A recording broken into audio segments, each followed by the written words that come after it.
สบายดีทุกคนมื้อนี้สิพาทุกคนไปเฮ็ดยำสลัดงาดำกินน้ำกันเนาะทุกคนเนาะเฮาไปเตรียมเครื่องกันเลยใส่สลัดกรอบเนาะแล้วก็ตามด้วยผักกาดขาวแครอทแล้วก็ผักนอกหอมบวนใบหอมป้อมตามด้วยหมักเล่น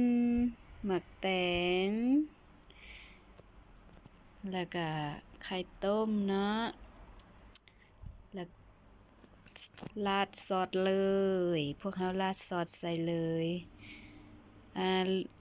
ผักนี่แล้วแต่ผู้มักเนาะมักผักอีหยังมักน้อยมักหลายก็ใส่ตามใจผู้กินเนาะแล้วน้ำยำนี่เฮาก็เฮ็ดใส่ตู้เย็นเฮาอยากกินยามใดเฮาก็ให้มาเฮ็ดกินเลยแล้วมื้อนี้เฮามาคนแต่ว่าทุกคนอย่าลืมว่าคนสลัดนี่พวกเฮาราดน้ำใส่แล้วเฮาก็คน 2-3 บาทพอให้มันเข้ากันแล้วก็เอาส่ำนี้เนาะบ่ให้คนหลายเพราะว่าคนหลายแล้วผักจะยุบแล้วมันจะบ่แซ่บได้แล้วนี่ทุกคนเห็นบ่นี่สิหน้าผักยังสดๆงามๆคือเก่าเนาะจะบ่เสียเลยได้แล้วล่ะพวกเฮาก็เตรียมตักเสิร์ฟนี่ได้แล้วตักใส่จานแล้ว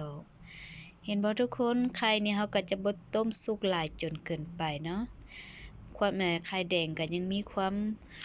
แดงอ่อนๆพอดีเป็นตาแซ่บเนาะทุกคนเนาะและผู้ใดที่มักแล้วก็อยากเฮ็ดกินก็เขียนใส่กล้องคอมเมนต์เด้ออยากรู้วิธีเฮ็ดจังใดเดี๋ยวจะมาบอกให้ทุกคนเนาะนี่จะมาบอกว่าวิธีเฮ็ดจังใดอันนี้จะแซ่บกว่าน้ำสลัดลาวอีกเนาะทุกคนผู้ใดสนใจก็คอมเมนต์ไว้อยู่กล้องเด้อแล้วจิมาตอบให้เด้อขอบใจ